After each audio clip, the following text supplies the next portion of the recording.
Now we are going to start the particles in solids, liquid and gases. How are the particles arranged in different physical states of matter? Number one is solid. Solid में atoms की जो arrangement होती है वो एक ये वाले chapters definite pattern पर होती है. First of all, solid particles are arranged in definite pattern or in lattice form.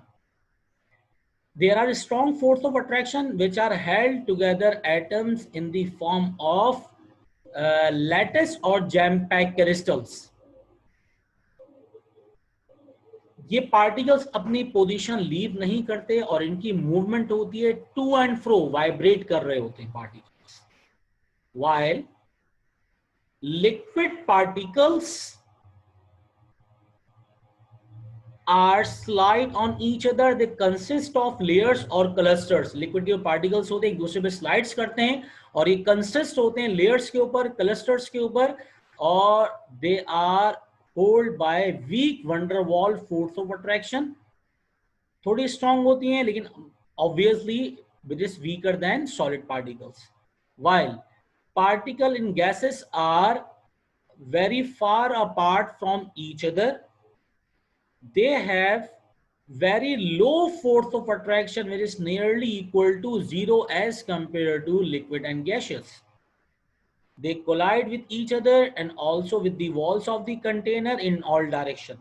Gases के particles एक दूसरे से बहुत दूर दूर होते हैं और ये बहुत तेजी के साथ मूव करते हैं. इनमें फोर्स ऑफ अट्रैक्शन ना होने के बराबर होती हैं और ये एक दूसरे से स्ट्राइक करते हैं और कंटेनर की वॉल से स्ट्राइक करते हैं और इनकी जो मूवमेंट होती है वो रैंडम और हैपेजेंट मूवमेंट होती है.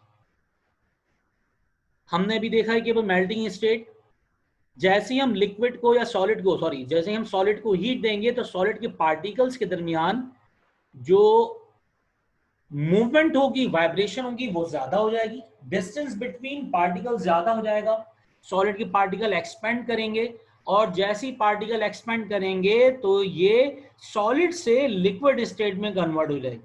ठीक है, हीटिंग करने पर सॉलिड की वाइब्रेशन ज्यादा हो जाती है. वाइब्रेशन ज्यादा होने पर डिस्टेंस बिटवीन पार्टिकल ज्यादा हो जाएगा और solid is converted into its liquid form. Then boiling में क्या होता है? बॉइलिंग के अंदर जो लिक्विड पार्टिकल्स होती हैं इनकी मूवमेंट बहुत स्लो होती है. जैसे ही इसको एक्सटर्नल सोर्स से अमाउंट ऑफ एनर्जी सप्लाई करते हैं, हीट सप्लाई करते हैं, तो इनके पार्टिकल्स की मूवमेंट ज्यादा हो जाती है. एक पार्टिकल दूसरे से पार्टिकल से कोलाइड करता है, एनर्जी ट्रांसफर करेगा और सरफेस के पार्टिकल एस्केप हो जाएंगे. इट मींस दैट ये लिक्विड क्या हो गया? बॉयल. जैसे ही इनका एक पॉइंट आएगा जिस पर लिक्विड का वेपर प्रेशर और एटमॉस्फेयर का प्रेशर इक्वल होगा, सरफेस के पार्टिकल बाहर निकल जाएंगे. इसका मतलब बॉइलिंग का पॉइंट, यानी बॉइलिंग पॉइंट आ चुका है, बॉइलिंग का फेनोमेना हो गया. एवोपोरेशन में सिंपल क्या होता है? जो सरफेस पार्टिकल्स होते हैं, surface particle amount of energy absorb करते हैं और वो एस्केप हो जाते हैं. Evaporation is a cooling process, ठंडा करने का प्रोसेस है. वजह क्या है? एवोपोरेशन में जो सरफेस पार्टिकल्स हैं अपने लो पार्टिकल्स की तमाम एनर्जी गेन करने के बाद वो सरफेस से हाई एनर्जी मॉलिक्यूल निकल जाते हैं और सरफेस पर लो एनर्जी मॉलिक्यूल लेफ्ट कर जाते हैं. तो it means that evaporation is a cooling process. Now for different states of matter how much heat is needed. देखिए, डिफरेंट अगर मैटर्स होंगे उनको डिफरेंट एनर्जी रिक्वायर्ड होगी ताकि उनकी पार्टिकल की जो फोर्स ऑफ अट्रैक्शन है उसको ब्रेक कर सकें. ठीक है, फॉर एग्जांपल अगर सॉलिड पार्टिकल्स हैं उसको ज्यादा अमाउंट ऑफ एनर्जी रिक्वायर्ड होगी लिक्विड में चेंज होने के लिए. लिक्विड के पार्टिकल्स को थोड़ी कम एनर्जी रिक्वायर्ड होगी. जितना हम एग्रीगेट स्टेट से डिस्क्रीट स्टेट पे जाएंगे amount of energy come required होगी. अगर प्रोसेस को रिवर्स कर देंगे तो सॉलिड को लिक्विड और लिक्विड को गैस में लेके जाएंगे तो बाय इंक्रीजिंग टेम्परेचर और on heating solid is converted into vapor or liquid, and liquid is converted into steam or gases or vapors form. While on decreasing temperature gases are converted into liquid state, condensed state or fused state. और उसको मजीद ठंडा करेंगे, solidified state आ जाएगी, that is freezing point. ठीक है, next हमारे पास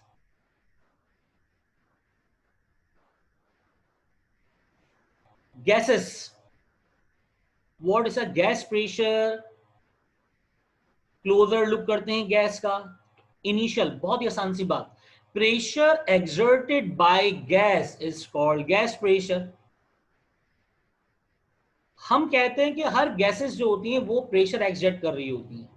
ठीक है, तो हर गैसेस का जो प्रेशर होता है वो टेम्परेचर के ऊपर और गैस के वॉल्यूम पे डिपेंड कर रहा होता है। फॉर एग्जाम्पल, बहुत ही आसान सी बात है, हम बलून में जब एयर ब्लो कर रहे होते हैं, जितनी कम एयर फ्लो करेंगे इट मीन्स हमने प्रेशर कम डाला है उसमें, तो उसमें एयर का प्रेशर कम बाहर निकलेगा, वॉल्यूम ज्यादा जगह घेरेगा। जितना प्रेशर हमने ज्यादा भरेंगे उसके अंदर वॉल्यूम ज्यादा होगा। ठीक है, तो यहाँ पर सिंपल क्या है कि गैस कितना प्रेशर लगा रही है, वॉल्यूम का रिलेशन क्या है। अभी तक हमने कोई लॉस वगैरह नहीं पढ़े, देखते हैं अभी इसके आगे लॉस भी होंगे तो वो भी पढ़ेंगे हम लोग। अब देखिए, सिंपल यहाँ बताया गया है कि गैसेस की जो पार्टिकल्स होते हैं उनकी मूवमेंट होती है, वो आपस में टकरा रहे होते हैं, प्रेशर लगा रहे होते हैं। तो प्रेशर किससे कहते हैं? Force exerted by gas molecule per unit area of container.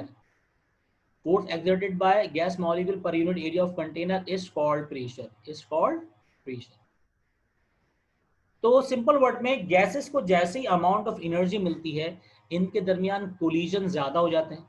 जैसी कोलिजन ज्यादा होंगे तो यहाँ पर गैसेस का प्रेशर क्या हो जाएगा? Increase in each container. For example, हमारे पास प्रेशर कुकर है, इसमें हमने चीज़ों को ऐड करने के बाद इसको टेम्परेचर बढ़ा दिया। जैसे ही हमने टेम्परेचर को बढ़ाया, टेम्परेचर बढ़ाने पर गैसेस के मॉलिक्यूल्स की जो ब्राउनियन मूवमेंट है, जिगजैग मूवमेंट है, वो बहुत तेज हो जाएगी। और जिसकी वजह से गैसेस पार्टिकल ना सिर्फ गैस के कंटेनर पे, उस सिलेंडर के कंटेनर पे या प्रेशर कुकर के कंटेनर में प्रेशर लगाएंगे, बल्कि इसके कवर पे भी प्रेशर लगाएंगे।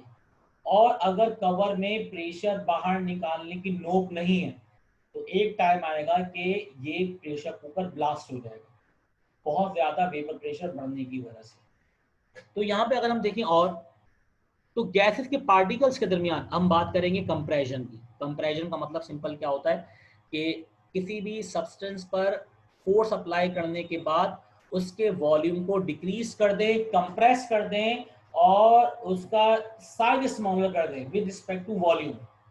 कि जिस सब्सटेंस ने टोटल स्पेस ऑक्युपाई किया हुआ है, तो प्रेशर बढ़ाने के बाद उसका स्पेस कम कर दें। गैसेस के पार्टिकल्स में डिस्टेंस बिटवीन पार्टिकल या इंटर पर्टिकुलर डिस्टेंस, पार्टिकल्स के दरमियानी फासला बहुत ज्यादा होता है। In gases particles, gases are easily to compress because there is a large distance between gas particle. Gaseous particles are far from each other. As high as the pressure, as low will be the volume. It means that there is inverse relationship between volume and pressure. Pressure बढ़ाने पर gases का volume कम हो जाता है और gases can easily be compress. According to kinetic molecular theory, gases के particles के दरमियान बहुत ज्यादा डिस्टेंस होता है, जिसकी वजह से अगर हम प्रेशर को बढ़ाएं तो गैसेस का वॉल्यूम क्या हो जाता है? कम।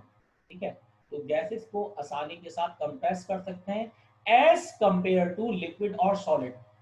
लिक्विड में बहुत कम हद तक कंप्रेशन का फेनोमेना होता है, सॉलिड में होता ही नहीं है। सॉलिड में प्रेशर बढ़ाएंगे तो डिफॉर्मेशन प्रोड्यूस हो जाएगी। ठीक है, सॉलिड में अगर प्रेशर बढ़ाएं तो डिफॉर्मेशन प्रोड्यूस हो जाएगी, which is also known as शक्ली बिगाड़। मतलब सॉलिड, हमारे पास मार्कर है, हमने फोर्स लगाई, मार्कर या पेन या लकड़ी ब्रेक हो जाएगी, तो उसमें डिफॉर्मेशन प्रोड्यूस हो जाएगी, उसके स्ट्रक्चर आगे पीछे हो जाएगा। जबकि गैसेस में according to kinetic molecular theory distance between particles ज्यादा होता है तो कंप्रेशन ज्यादा हो जाएगा। नेक्स्ट हमारे पास रेट ऑफ डिफ्यूजन। यहाँ पे एक लॉ होता है जिसको हम कहते हैं Graham's law of diffusion. Diffusion में सिंपल क्या है, बहुत आसान सी बात, intermixing of different particles is called diffusion. Different particles का आपस में इंटरमिक्स होने का प्रोसेस कहलाता है डिफ्यूजन। जिन गैसेस का मॉलिक्यूलर मास ज्यादा होता है उनका रेट ऑफ डिफ्यूजन कम होगा, और जिन गैसेस का मॉलिक्यूलर मास कम होगा उनका रेट ऑफ डिफ्यूजन क्या होगा, ज्यादा। ठीक है, यानी there is inverse relationship between rate of diffusion and molecular mass of gases. इसका एक लॉ है जिसको हम कहते हैं Graham's law of diffusion. According to Graham's law of diffusion, rate of diffusion is inversely proportional to the square root of density of gas, or rate of diffusion is inversely proportional to the molecular mass of gas, which is called Grams law of diffusion। अब हमें check करना है कि भाई दो gases हैं और इन दो गैसेस में कौन सी गैस जल्दी डिफ्यूज होगी। बहुत आसान तरीका है, पहले हम सामने प्रैक्टिकल मेथड लिखा है, इसको हटाने की बात करेंगे। आप ऐसा करें कि अपने रूम के एक कॉर्नर पे आप एक अल्कोहल C2H5OH अल्कोहल लेके खड़े हो और अमोनिया गैस NH3 दूसरे कमरे के दूसरे रूम में, तकरीबन ये कि समझें 20 फुट का डिस्टेंस हो, 15 फुट का डिस्टेंस हो, वहां पे किसी भाई को किसी दोस्त को खड़ा कर दें और आप जो आपके हाथ में एक अल्कोहलिक है, समझे परफ्यूम है, परफ्यूम भी अल्कोहलिक होता है, उसमें अल्कोहल है और अमोनिया है, दोनों की कॉर्क एक साथ ओपन कर दें। और जैसे ही ओपन करेंगे आपके सामने खड़े हुए आपके भाई या दोस्त हैं, वो रिस्ट वॉच के जरिए या फिर आपके पास क्या कहते हैं क्लॉक को ऑन कर देंगे, टाइम नोट डाउन करेंगे कि कितनी देर में फ्रेग्रेंस उनके पास पहुंची। अगर प्लेजेंट स्मेल पहुंचती है उनके पास, जो स्मेल जल्दी पहुंचेगी, जो भी स्मेल पहुंच गई, एक पंजेंट स्मेल और एक प्लेजेंट स्मेल, फौरन स्टॉप वॉच को क्या कर दें, ऑफ कर दें। पहली स्टॉप वॉच जब ऑफ करें जब आपको कोई भी स्मेल आ जाए, और सेकंड आपके पास वॉच कब ऑफ होगी, जब दूसरी स्मेल आएगी। एक होगी पंजेंट स्मेल, पंजेंट स्मेल किसकी होगी, अमोनिया की, और एक होगी प्लेजेंट स्मेल, प्लेजेंट स्मेल किसकी होगी, परफ्यूम की। तो इन दोनों में अमोनिया की स्मेल, पंजेंट स्मेल जल्दी आ जाएगी। वजह क्या है, अमोनिया का मास कम है। ठीक है, फॉर एग्जाम्पल अमोनिया NH3 और HCl का मास है 36.5, अमोनिया का मास है 17। एक साइड पर हमने ammonia,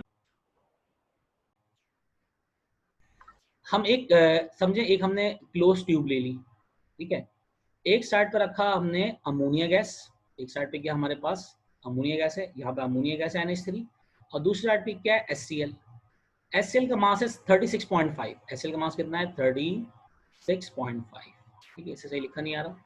mass of HCl is 36.5 and mass of ammonia 17। अब अमोनिया इस लाइन में आना स्टार्ट कर देगी, मूव करना स्टार्ट कर देगी, और HCl यहाँ पर एक पॉइंट होगा जिस पर व्हाइट फ्यूम्स बन जाएंगे। व्हाइट फ्यूम्स किस चीज के होंगे, अमोनियम क्लोराइड के। जब भी NH3 अमोनिया, ठीक है, जब भी हमारे पास NH3 होगी अमोनिया, NH3 अगर रिएक्ट करेगा किसके साथ, HCl के साथ, NH3 जब भी HCl के साथ रिएक्ट करेगा, फॉर्मेशन किसकी करेगा, NH4Cl अमोनियम क्लोराइड। और अमोनियम क्लोराइड का कलर कैसा होता है, अमोनियम क्लोराइड के होते हैं व्हाइट फ्यूम्स, व्हाइट फ्यूम्स की फॉर्मेशन होगी। इट मींस दैट कि अमोनिया और HCl में डिफ्यूजन हो गई। When ammonia reacts with HCl, as a result, white fumes of ammonium chloride form। जब हमने डिस्टेंस नोट डाउन किया तो अमोनिया ने डिस्टेंस ज्यादा ट्रैवल किया है जबकि HCl ने डिस्टेंस कम ट्रैवल किया है। HCl का मास जो है, अगर हम देखें यहां पर, अमोनिया का मास कितना है 17 AMU, जबकि HCl का मास कितना है 36.58। तो तमाम गैसेस जिनके मॉलिक्यूलर मासेस ज्यादा होते हैं उनको ज्यादा टाइम लगता है डिफ्यूज होने में, उनका रेट ऑफ डिफ्यूजन कम होता है। तो रेट ऑफ डिफ्यूजन और गैस के मॉलिक्यूलर मास में इनवर्स रिलेशन है। नाउ सिंपल वर्ड में सामने लिखा हुआ है, lower the mass of its particle the faster a gas will diffuse. जितने ज्यादा मासेस कम होंगे उतनी तेजी के साथ गैसेस क्या होंगे, डिफ्यूज। सबसे इंपॉर्टेंट पॉइंट है कि there is inverse relationship between gases particle rate of diffusion and molecular masses. Temperature temperature बढ़ाने पर गैसेस की मूवमेंट ज्यादा हो जाएगी। जब गैसेस की मूवमेंट ज्यादा होगी तो उनका डिफ्यूजन भी फास्टर हो जाएगा, सिंपल सी बात है। ठीक है, नेक्स्ट। तो यहाँ पर ये चैप्टर 1 हमने कंप्लीट कर लिया। चैप्टर 1 के अंदर कुछ क्वेश्चंस हैं, ये हम लोग बहुत ही आसानी से देखकर हम कर सकते हैं। फॉर एग्जाम्पल जरा एक दो देख लेते हैं, बहुत ही आसान सी बात है। For example, make sure you can give 2 examples of evidence from the lab that matter is made of particles. आपकी लैब में बता सकते हैं कि जो मैटर है, मैटर का मतलब क्या होता है, anything which is mass and occupies space. हर वो चीज जो जगह घेरे वजन रखे मैटर कहलाती है। आप भी मैटर है, किताब भी मैटर है, टेबल भी मैटर है, चेयर भी मैटर है। तो एग्जाम्पल्स आपके पास लातादाद हैं, दो देने में कोई मसला नहीं है। एक्सप्लेन कर सकते हैं डिफ्यूजन में होता क्या है। डिफ्यूजन में डिफरेंट गैसेस या डिफरेंट मैटर आपस में कंबाइन होते हैं, कंबाइन होने के बाद इंटरमिक्स हो जाते हैं। सॉलिड लिक्विड डिफ्यूजन, शुगर को वाटर में डाल दें, solid liquid diffusion. Gas gas को मिला दें, gas gas diffusion. Carbon dioxide को पानी में डाल दें सॉफ्ट ड्रिंक के अंदर, गैस लिक्विड डिफ्यूजन। हमें बताना है कि 3 states of matter give their physical properties, hard, fix shape and so on. इसका मतलब क्या पूछा आपसे भाई कि एक ऐसी सब्सटेंस जिसकी ना फिक्स शेप हो, हार्ड हो, और वो क्या ड्रॉ कर दें, सॉलिड के बारे में पूछा जा रहा है यहाँ पर। ठीक है, फिर describe how the substance changes state when the heat is, this is the idea of particles. अब देखें, जैसे जैसे हम सब्सटेंस को हीट करेंगे उसकी प्रॉपर्टीज चेंज हो जाएंगी। वजह क्या है, डिस्टेंस बिटवीन पार्टिकल ज्यादा हो जाएगा, सॉलिड लिक्विड में कन्वर्ट होगा, लिक्विड गैस में कन्वर्ट होगा। बहुत ही आसान सी बात है ये चैप्टर पढ़ने के बाद आप इन सब के आंसर दे सकते हैं। Explain and use these terms, melt, boil, evaporate, condense, melting point, boiling point, freezing. तो ये अगर आप देखें तो इसमें कोई प्रॉब्लम नहीं है, तमाम डेफिनेशन भी दे सकते हैं और स्केच कर सकते हैं। आप टेम्परेचर को देखें, आप टेम्परेचर को रखें कहां पर, हम टेम्परेचर को रखते हैं वाई एक्सिस पर और टाइम को रखते हैं किस पर, सेकंड्स पे रखते हैं कहां पर, एक्स एक्सिस पर, और ड्रॉ कर दें। टेम्परेचर बढ़ाते जाएंगे, सॉलिड लें, फिर लिक्विड लेके आए, फिर गैस लेके आ जाए। बहुत सिंपल है, लेबल कर दें हीटिंग कर्व कहां पर होगा, प्रेशर एक्सर्टेड ज्यादा कहां पर होगा, सॉलिड में नहीं होगा, लिक्विड और गैसेस में होगा। ठीक है, लिक्विड में बनेगा और सबसे ज्यादा गैसेस में होगा। Explain why the pressure increase when you heat a gas. जब गैसेस को हीट करते हैं तो उनके दरमियान डिस्टेंस बिटवीन पार्टिकल ज्यादा हो जाते हैं, उनकी वेलोसिटी बढ़ जाती है। टेम्परेचर और वेलोसिटी, काइनेटिक एनर्जी में डायरेक्ट रिलेशन है। काइनेटिक एनर्जी क्या होता है, half M V square. By increasing temperature velocity का स्क्वायर इंक्रीज होता है। ठीक है, और अगर हम किसी भी सॉलिड पर प्रेशर बढ़ाएंगे तो उसके स्मॉल पीसेस हासिल हो जाएंगे। तो इसका मतलब है कि अगर हम इस पूरे कुरिकुलम को देखें तो इसको डिफाइन करना बहुत ही आसान है। ये चैप्टर पढ़ने के बाद आप अगर इससे रिलेटेड मल्टीपल चॉइस होते हैं तो आप इजीली कर लेंगे। फॉर एग्जांपल एक छोटी एग्जांपल है, core curriculum, a large crystal of potassium पर मैग्नेट। अच्छा, नाम से घबराने की जरूरत नहीं है, पोटेशियम पर मैग्नेट KMnO4 है, कोई ना कोई सॉल्ट होगा जो सोल्यूशन में डिसॉल्व होगा। was placed in a bottom of beaker of cold water and left for several hours। Crystal को छोड़ दिया गया तो क्या होगा भाई, भाई सिंपल सी बात है, अगर कुछ टाइम के लिए 5 मिनट के लिए छोड़ा है तो बहुत स्लाइटली हमें पिंक कलरेशन नजर आएगी, और कुछ घंटों में पूरा का पूरे सॉल्यूशन में हाफ से ज्यादा पिंक कलरेशन आएगी। वजह क्या है, ठंडा पानी है, ठंडे पानी में सॉल्युबिलिटी कम होती है, डिफ्यूजन कम होगी। टेम्परेचर बढ़ाने पर डिफ्यूजन ज्यादा होगी, अभी तो पढ़ा है हमने, टेम्परेचर और डिफ्यूजन में डायरेक्ट रिलेशन है। As high as the temperature as large will be the diffusion. Due to cold water diffusion कम होगी तो पिंक कलरेशन कम हासिल होगी इसमें। ठीक है, explain your answer in the idea of particles, बिल्कुल आपने दे दिया। Name the 2 process that took place during the experiment. अब 2 प्रोसेस कौन से होंगे भाई, 2 प्रोसेस होंगे सॉल्युबिलिटी का और डिफ्यूजिबिलिटी का। और अगर हम टेम्परेचर को बढ़ा दें तो क्या होगा, टेम्परेचर किस तरह बढ़ेगा, बाय इंक्रीजिंग टेम्परेचर। तो टेम्परेचर बढ़ा रहे हैं इसका मतलब हीटिंग भी कर रहे हैं इसको। Second, use the idea of particles to explain why solid have a definite shape. Solid की डेफिनाइट शेप क्यों होती है, क्योंकि उसके पार्टिकल एक खास पैटर्न पर 3 डायमेंशनली अरेंज होते हैं। In solid particles, in solid shape, all particles are 3 dimensionally high orderness arrange. Liquid fill the bottom of a container, जब भी लिक्विड को हम फिल करते हैं बॉटम ऑफ कंटेनर फिल हो जाता है। You can't storage gases in open container, वजह सिंपल क्या होती है, गैसेस लाइटर होती हैं और वो तेजी के साथ एयर से बाहर निकल जाएंगी, तो हमें ओपन कंटेनर नहीं चाहिए, हमें क्लोज कंटेनर चाहिए। You can't squeeze a sealed plastic syringe that is completely full of water, हम बहुत तेजी के साथ स्क्वीज नहीं कर सकते एक सील्ड प्लास्टिक सिरिंज को that is completely full of water. जाहिर सी बात है वो सील्ड है तो उसके अंदर एयर का प्रेशर मौजूद है, ठीक है, एयर के प्रेशर को बाहर निकाल देंगे, हम स्क्वीज कर देंगे। A balloon expand as you blow into it, जैसे ही हम गुब्बारे में हवा भरते हैं तो वो एक्सपेंड क्यों होता है, ऑब्वियसली प्रेशर बढ़ाने पर अंदर का एयर प्रेशर है, मैटर जा रहा है अंदर, मैटर है ना भाई, एयर भी मैटर है, एयर स्पेस ऑक्युपाई करेगी, एयर ने बलून में स्पेस ऑक्युपाई कर ली है, ठीक है।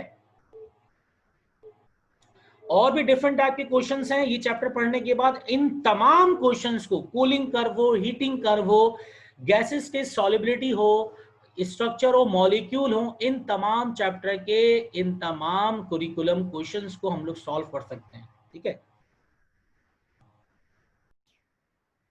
तो हमने यहाँ पर chapter number 1 chemistry for Cambridge IGCSE second edition का चैप्टर नंबर 1 कंप्लीट कर लिया है। अगर इसमें आप लोग की कोई क्यूरी है, कोई भी क्वेश्चन है, तो आप लोग मुझे वीडियो में कमेंट कर सकते हैं, इंशाल्लाह मैं इसके जवाब दूंगा ज़रूर आपको। फिर इसके बाद हम bit by bit gradually next chapter की तरफ चलेंगे, ठीक है, वो सारे के सारे पार्टिकल्स और डिफरेंट न्यूमेरिकल्स की तरफ हैं।